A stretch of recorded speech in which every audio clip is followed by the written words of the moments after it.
it's Sunny. So for those of you who do not know me, my name is Sunny and I am a professional ballroom dancer. And I shared weekly kind of industry insider synapses of each of the episodes of this year's Dancing Queens, which is Bravo TV's newest reality show. And I received some interesting comments from viewers kind of asking additional questions about the ballroom dance world. And so today I'm here to share with you a little more info on Blackpool, which is the world's most prestigious ballroom and Latin competition. And I have personally competed in Blackpool many, many times, both as an amateur and a professional dancer.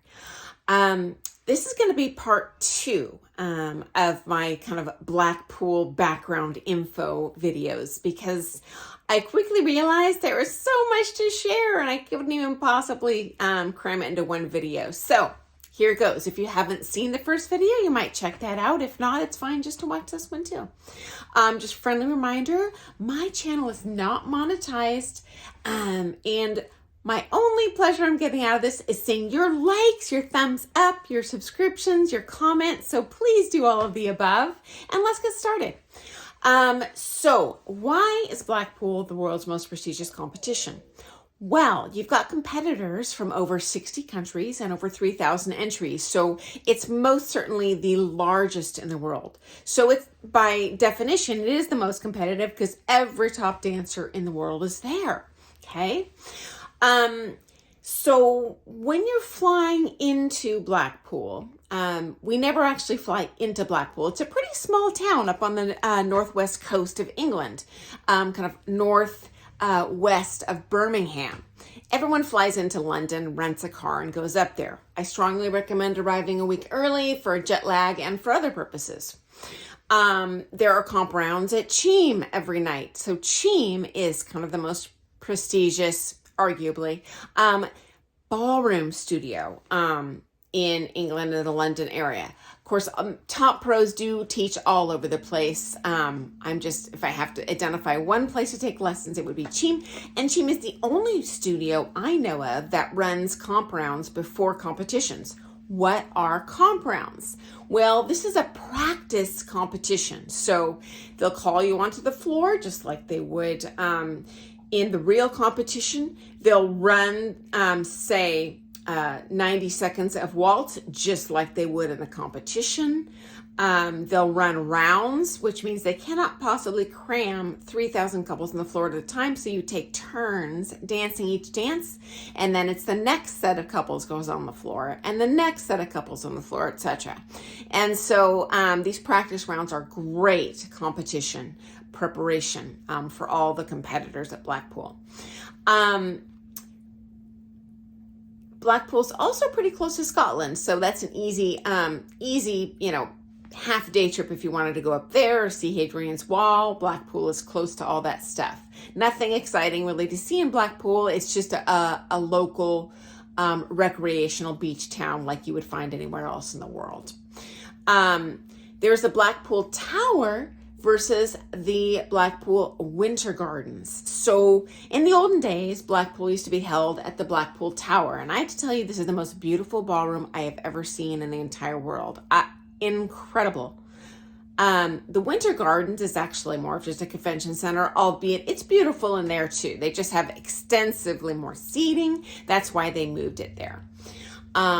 There's also multiple ballrooms there, unlike the Blackpool Tower, although there is still a comp floor in the Blackpool Tower.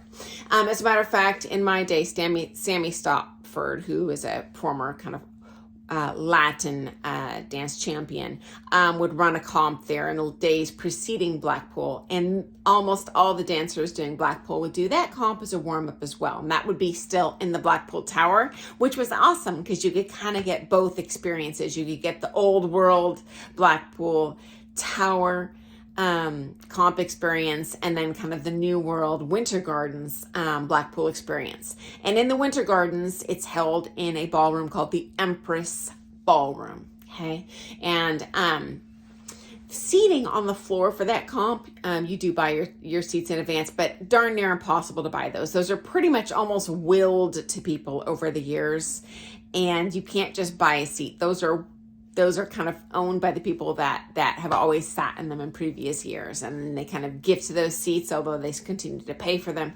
to the next generation of their students or cronies when they stop going. But the good news is there's ample standing room available. You don't have to buy a seat. Seats are available farther back or up in the rafters. There's lots of balconies. I would not recommend spending money on those seats. Just the view is so far away. And I really like to see the competitors and the dancing up close. So you might just consider standing down below instead of sitting way upstairs far away.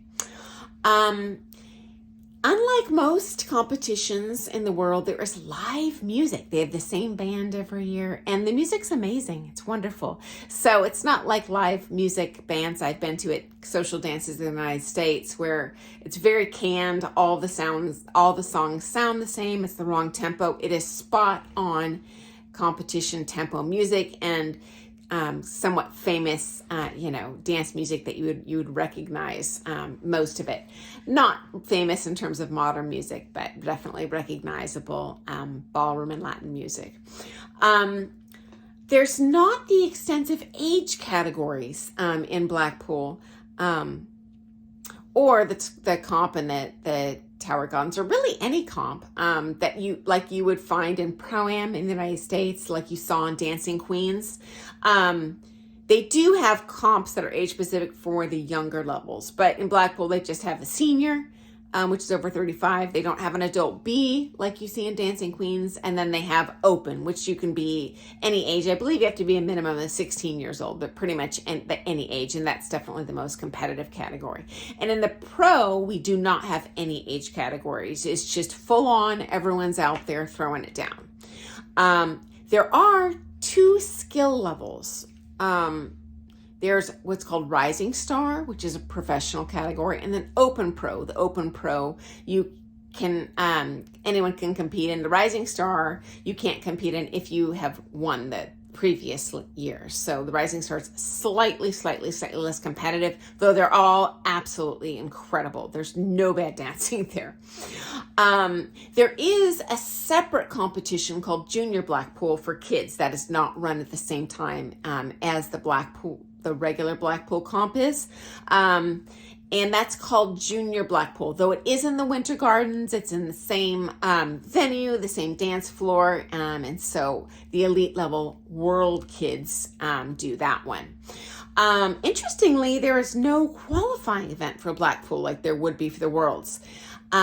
This means that anyone can show up. That being said, don't show up unless you are there to play. These are all amazing dancers. And every time I was there, I just looked around and I was like, I cannot believe I'm actually placing ahead of some of these people, and I'm rolling with these same amazing people on the same dance floor. It's just, I was gobsmacked and continue to be by the level of dancing and how many elite dancers are there.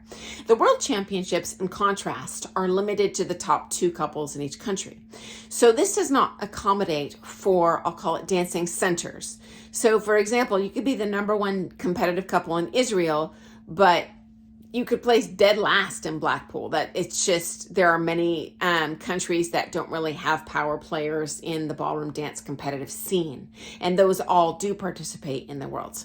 There are kind of, I'll call it, dance centers, Italy, the United States, China, where they pump out a lot of elite level competitors, and so all those elite competitors are at this comp. So that's what makes it more competitive than any other comp. And I think, like I mentioned earlier, we're talking about 60 countries, 3,000 couples. It's very competitive. Unlike American competitions, because there are, really any comp in the world, there are so many competitors, it takes a whole week to go through this comp. And you'll dance rounds. So all those competitors do their waltz. And then all the competitors go back and get the callbacks for the tango. all the competitors come back. Interestingly, they don't run Viennese waltz at Blackpool. My understanding is they're still understandably mad about World War II. So I think that's interesting. Almost every other comp in the world, they do run Viennese waltz as one of the dances, but I found that to be interesting. Okay, this is super unique to Blackpool, and I just got to forewarn you, if you go there, if you go in the dressing rooms, they are straight up co-ed, but naked. Okay, so it'll be co-ed. This is not the case in the other comps I've seen there. This is unique to Blackpool. Just prepare mentally. If you do need privacy, you can change in your hotel room or even in a restroom stall in the winter gardens. That would be acceptable, although most people do change in these common areas. But I mean, straight up, you will be in a dressing room. And the men, I've never seen them drop trow, but I've seen, they might go down to their underwear, but that's still pretty conservative for men. But honestly, I have been shocked coming from kind of growing up in a small town in Oregon, seeing adult women full blown standing there naked, having their partner, put spray tan on them, and they're wearing only the world's tiniest, easiest weensy string thong bikini. I'm still somewhat shocked that they do this, but I just want to give you a heads up of what to prepare for when you go there. Also, interestingly, the Japanese ladies have kind of a hack that some other ladies do too. They wear almost this like lampshade that goes over their neck and then it falls over them like a blanket, and they change under there in the common areas for modesty. So that would be a socially acceptable option too.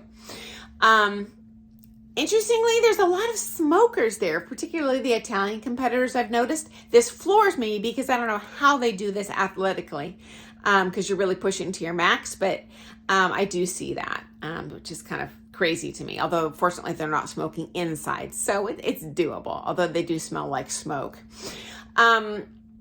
Okay, guys, once again, I've gone over that 10-minute mark. I apologize. I've got so many other interesting things to share. So I will post another video. I'll have that up within a couple weeks, giving you more kind of background info on what's unique and interesting, what I think you might find interesting about Blackpool. So thanks for joining me today. Please comment if you would have any questions about clarifications or other things you'd like to hear about Blackpool or dance sport or ballroom dance in general. Thanks for joining me. Have an awesome week. Bye, guys.